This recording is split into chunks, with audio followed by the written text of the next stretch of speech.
Good morning সবাইকে। সবাই কেমন আছো? আশা করছি ভালো আছো, আর আমরাও কিন্তু বেশ ভালো আছি। আজকের ব্লগটা শুরু করলাম এখান থেকে। আজকে হলো 30শে সেপ্টেম্বর আর রবিবার।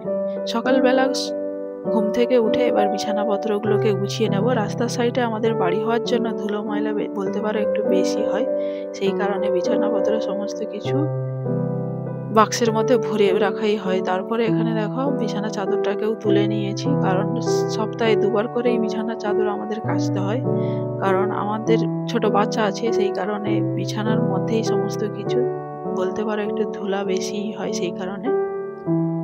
তারপরে ঘরের মধ্যে দেখো বিছানার চাদরটা যদি টান টান করে পরিষ্কার থাকে, তারপরে পুরো ঘরটাই যেন একটু মনে হয় পরিষ্কার। তারপরে এখানে ঝাড় দিয়ে নিচ্ছি বাইরেটাতে।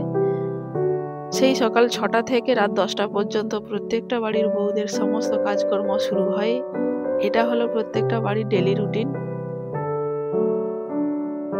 আমাদের বাইরেটা বলতে পারো খুব একটা নোংরা না পড়লেও ওই গাছের পাতা দু একটা পড়ে, সেইগুলোকেই ঝাঁট দিয়ে পরিষ্কার করে রাখি, এবং ঘাসটা কিন্তু বলতে পারো একটু বেশি হয়।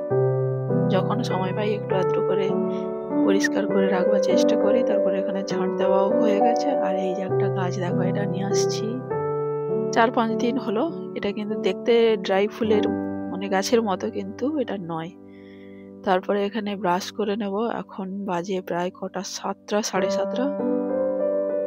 ব্রাশ করে নিয়ে, আর যেহেতু রবিবার ছিল, মেয়ে কিন্তু ছবি আঁকতে খুব ভালোবাসে, সব সময় ছবি এঁকেই যাচ্ছে, তাই ওকে গিয়ে একটু ডিস্টার্ব করছিলাম। তারপরে এখানে দেখো একদম রান্নাঘরে চলে এসেছি। আজকে রান্না করছিলাম মোচা ঘন্ট বা তরকারি বলতে পারো, আর করেছি পেঁপে আলু দিয়ে রুই মাছের ঝোল,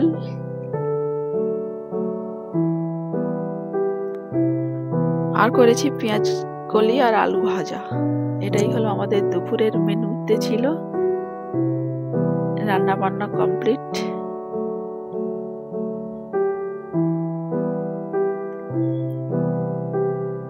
পেঁয়াজ কলি ভাজা, মোচার ঘন্ট আর মাছের ঝোল।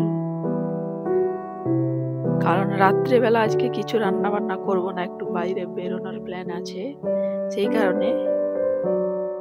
আর এখানে দেখা সমস্ত তরকারি পাতি হয়ে গেছে, ভাতটা হচ্ছে, ভাতটা সবার শেষেই করি কারণ শীতকাল তো, সেই কারণে।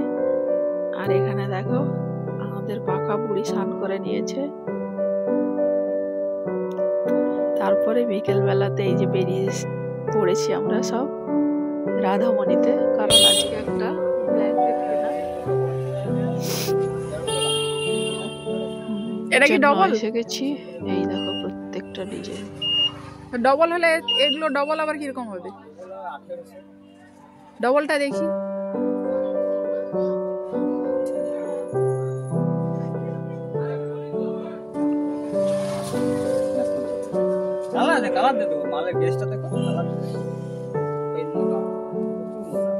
হ্যাঁ, শীতে তো এইরকমই।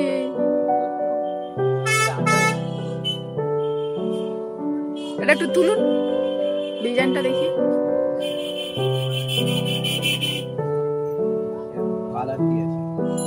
এখানে প্রত্যেকটা কালার দেখো অসাধারণ, মানে প্রত্যেকটা কালারই খুব ভালো। লাইট কালারের উপরে আছে।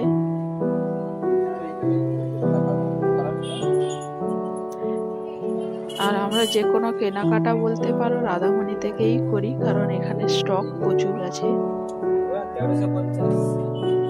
সেই কারণেই রাধামণি থেকেই কেনাকাটা করি। এই একটা কালার দেখো, এই কালারটা আমার ভীষণই পছন্দ ছিল, কিন্তু হোয়াইটের জন্য এটা নেওয়া। এটা ভালো লাগছে। ভিডিওটা এই পর্যন্ত।